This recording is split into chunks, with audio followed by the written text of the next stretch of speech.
पहलगाम में जो अभी टेररिस्ट अटैक हुआ है उसका न्यूज अब तक तो आप लोगों को मिल ही गया होगा, लेकिन मैं और थोड़ा क्लियर कर देता हूँ।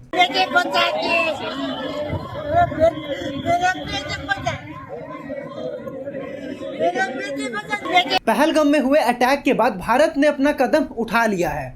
कदम ये उठाया है कि जो 1960 में भारत और पाकिस्तान के बीच जो इंडस वाटर ट्रीटी जो साइन हुआ था, जिसमें 3 नदियों का कंट्रोल भारत के पास और 3 नदियों का कंट्रोल पाकिस्तान के पास था। रवि, बियास और सतलज रिवर का कंट्रोल भारत के पास था, जबकि इंडस, झेलम और चेनाब का कंट्रोल पाकिस्तान के पास था। समझौते के मुताबिक भारत अपने नदियों का पानी बिना किसी रोक टोक के इस्तेमाल कर सकता है, बट वेस्टर्न रिवर जो पाकिस्तान को दिया गया था उस पर भी भारत को कुछ लिमिटेड राइट्स हैं, जैसे हाइड्रो इलेक्ट्रिसिटी और इरिगेशन। लेकिन पहलगाम अटैक के बाद इस समझौते को सस्पेंड कर दिया गया है, जिससे भारत वेस्टर्न रिवर को ब्लॉक या फिर डाइवर्ट कर सकता है, क्योंकि इन नदियों का जो फ्लो है वो भारत से ही है। इनफैक्ट कुछ नदियों का ओरिजिन भी भारत है। अब चूंकि भारत इन नदियों का जो फ्लो है उसको कंट्रोल करने की बात कह रहा है, तो इसका डायरेक्ट इम्पैक्ट पाकिस्तान पे पड़ेगा। पाकिस्तान के पंजाब और सिंध का जो एग्रीकल्चर है वो ऑलमोस्ट अपंग पड़ जाएगा। इनफैक्ट पाकिस्तान का जो 90% जो फार्मिंग है ना वो इंडस रिवर पर ही डिपेंडेंट है। आप ये कह सकते हो कि ये एक स्ट्रैटेजिक मूव है, a straight hit on Pakistan economy. No bullets, no water, but still damage. Well, Pakistan जैसे देशों को बिना बुलेट्स के सुधारा भी नहीं जा सकता है, और हमारे देश के प्रधानमंत्री ने भी पूरा मूड बना लिया है। Identify, track and punish every terrorist and their backer. इस बार जरूर कुछ अलग होने वाला है, कुछ बड़ा होने वाला है। क्या गुनाह था इन मासूम लोगों का? कोई अपनी फैमिली के साथ टाइम स्पेंड करने गया था तो किसी की शादी सिर्फ 1 हफ्ता पहले हुई थी।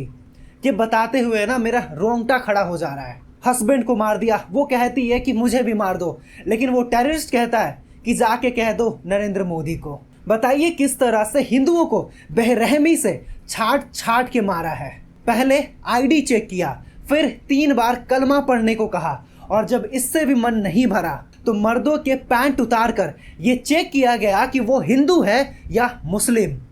ये इतने ज़्यादा कायर हैं कि इन्होंने निहत्थों पर गोलियां चलाई।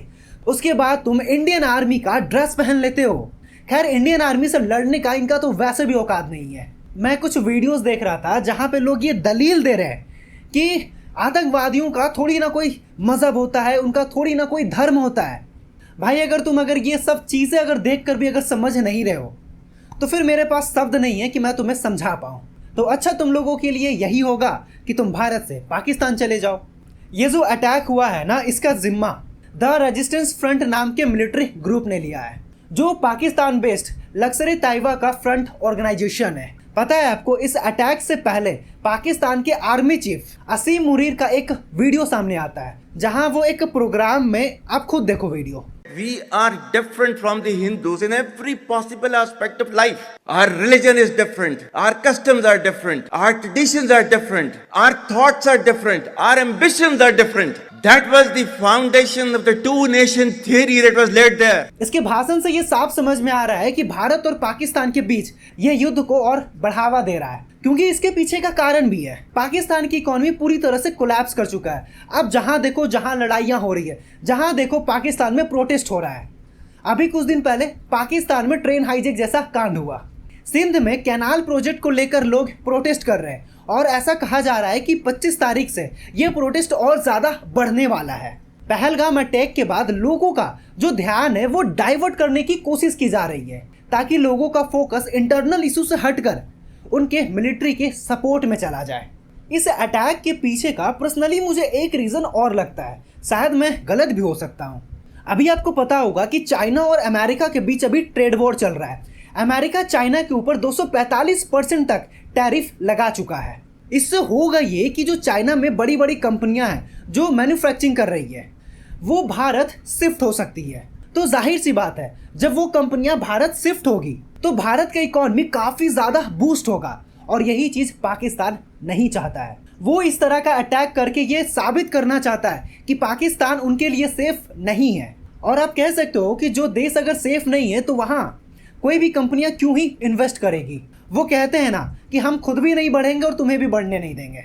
सेम ये चीज़ भी हो सकता है, ये सब रीज़न भी हो सकते हैं। पर आप क्या सोचते हो मुझे कमेंट करके बताओ। एक चीज़ और जो मैं आप लोगों से शेयर करना चाहता हूँ, आप लोगों से बात करना चाहता हूँ, वो है कश्मीर का इकोनॉमी। आर्टिकल 370 के बाद से कश्मीर में चीज़ें नॉर्मलाइज होना शुरू होता है, क्योंकि कश्मीर जो है वो बेसिकली टूरिस्ट पर ही डिपेंडेंट है। ना तो वहाँ पे कोई फैक्ट्री है, ना ही वहाँ पे मैन्युफैक्चरिंग होता है। अब क्योंकि यहाँ पे टेररिस्ट अटैक हुआ है जिसमें 27 लोग मारे गए हैं, जिसमें 26 इंडियंस हैं और एक नेपाली है, तो लोग अपने ट्रिप को कैंसिल कर रहे हैं। लोगों में फिर से एक बार डर बैठ गया है कि क्यों हम अब कश्मीर जाएं, पता नहीं कब कोई टेररिस्ट आएगा और वो गोली मारकर चला जाएगा। सोचो, एक अटैक से सब कुछ खत्म हो गया। इकोनॉमी पर जो इम्पैक्ट पड़ना है वो तो पड़ेगा ही। मैं बस अब ये सोच रहा हूँ कि जो लोग जॉबलेस हैं, जो लोग गरीब हैं, वो टारगेट बनेंगे इन आतंकवादियों का। कैसे? क्योंकि इनके पास ना तो कोई काम है करने को, ना ही इनके पास जॉब है। इन लोगों को पत्थर फेंकने के लिए पैसे दिए जाएंगे, पैसे देकर कहीं पर अटैक करवाया जाएगा। वही जो हमेशा से होते आया है कश्मीर में। अगर हम रिवर को ब्लॉक कर देते हैं, कुछ डिप्लोमेटिक एक्शन ले लेते हैं, तो फिर तो वही चीज़ें हो गई जो पहले होता था। हर बार का वही ड्रामा, पाकिस्तान हमला करेगा, हम काउंटर करेंगे। कुछ दिन तक माहौल शांत रहेगा, फिर वही दोबारा चीज़ें। ज़रा आप सोचो, भारत की जगह अगर अमेरिका होता, इजराइल होता, रसिया होता, तो कैसे एक्शन लेता। आप देख लो, इजराइल अपने दुश्मनों को कैसे चुन चुन कर मारता है। दुश्मनों को मारते मारते उसने पूरी गाजा को ख़त्म कर दिया है। अमेरिका देखो कैसे घर में घुस के मारता है।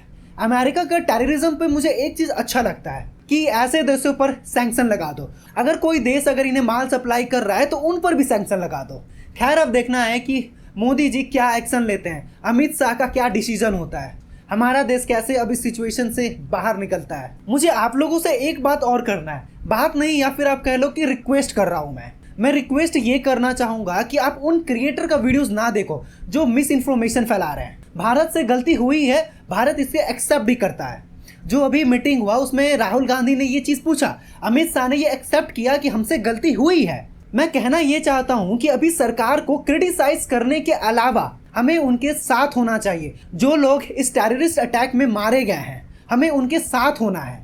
देखो, हम पूरे साल गवर्नमेंट को क्रिटिसाइज करते हैं, चाहे वो एजुकेशन को लेकर हो जाए, चाहे वो बजट हो या वक्फ बोर्ड हो, हर चीज़ पर। लेकिन मेरा मानना ये है कि अभी वो टाइम नहीं है कि हम गवर्नमेंट को क्रिटिसाइज करें। जब चीज़ें नॉर्मल हो जाए तो आप करो गवर्नमेंट को क्रिटिसाइज, क्यों ना करें हम गवर्नमेंट को क्रिटिसाइज। लेकिन अभी वो टाइम नहीं है। जैसे मैं रवीश कुमार, द देशभक्त, या फिर और भी कई सारे जो यूट्यूब क्रिएटर हैं, जो बड़े बड़े क्रिएटर हैं, मैं क्या देख रहा हूँ कि वो बस मोदी को क्रिटिसाइज किए जा रहे हैं। कोई यूट्यूबर क्या कह रहा है कि पूरे दिन बस अमित शाह पर फोकस किया जा रहा है। अरे भैया, अगर अमित शाह पर अगर फोकस ना करें तो क्या तुम पर फोकस करें? वो भारत के होम मिनिस्टर हैं, हमें जानना है कि अगला एक्शन क्या होने वाला है, तो उन पर ही फोकस होगा ना कि तुम्हारे पे फोकस करेंगे। जिस तरह से ये अटैक अनफिल्टर था, उसी तरीके से मेरा वीडियो भी आज का अनफिल्टर है। ना तो इसमें कोई एडिटिंग हो, ना ही इसमें कोई एनिमेशन, ना ही म्यूज़िक। और वीडियो देखने के लिए आपका दिल से शुक्रिया। जय हिंद, जय भारत।